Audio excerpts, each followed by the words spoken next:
I first got into osteopathy, I was, like most youngsters, wanted to be a football player and was playing a lot of football, and I got a back injury at that time and wanted to continue playing, obviously, but it wasn't allowing me to. Went to the GP prescribed medication. That didn't resolve the problem. I still was unable to play football for a small period of time. Someone said to my father, take him to see this guy up the road who was an osteopath. I had a couple of treatments there. I was right as rain. Everything was fine again, and at that moment in time, I was about 15 years old. I was kind of taken in by osteopathy and how effective it was.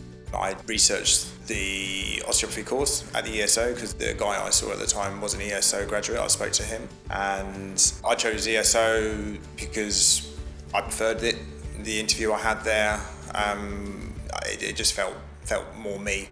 My time at ESO was a very, very positive experience. I enjoyed all 4 years. There wasn't anything about it that springs to mind I didn't enjoy, really. I enjoyed the course. We had some great lecturers back then. I made some great friends.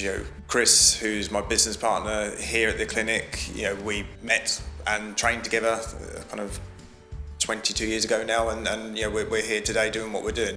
I still am involved at the ESO. I lecture for the international department there. I think it's a wonderful establishment, and the place itself is lovely. Boxley is a great place to study, especially in the summer there. The breadth of the course at the ESO is great. It does give you, as I would term it, a really good toolbox. You learn all the different elements, different techniques, the functional techniques through to the structural techniques, HVT, MET, BLT, cranial, visceral, and it was brilliant. ESO was very, very good to kind of ground you or give you a basis for the whole spectrum of osteopathic techniques.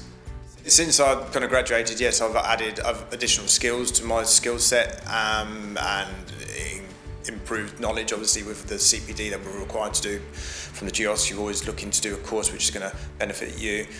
Personally, I've added nutrition to my skill set. I'm qualified to give advice on that. Dry needling, I learned that very early on, soon after I graduated. So that side of things, myofascial acupuncture, it works. Complements what we do very well.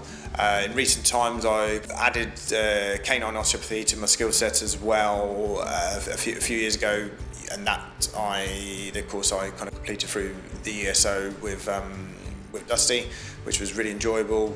Chris and I started here on our own, having one room, and then it's just grown and grown. And I'd say 11 years later, we're here, 6 treatment rooms, a satellite clinic in Raynham, 10 osteopaths, all ESO graduates.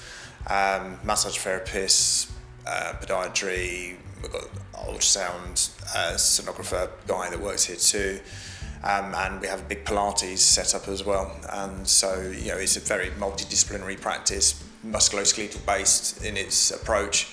A lot of patients come here. We have a NHS contract here as well, which we've had for about 5 years now, I believe. So I'm still involved with ESO to this day. It's obviously there's not been much involvement over the last year with the current situation, unfortunately. I'm on the kind of international faculty and go and lecture off weird and wonderful places, Russia and Denmark mainly nowadays. When we require another practitioner, ESO is where I go to first, to look for them. I think being an osteopath, to me, it involves that just being someone to help someone. I like helping people. I like imparting knowledge. Even for my teaching to the students, to passing on knowledge.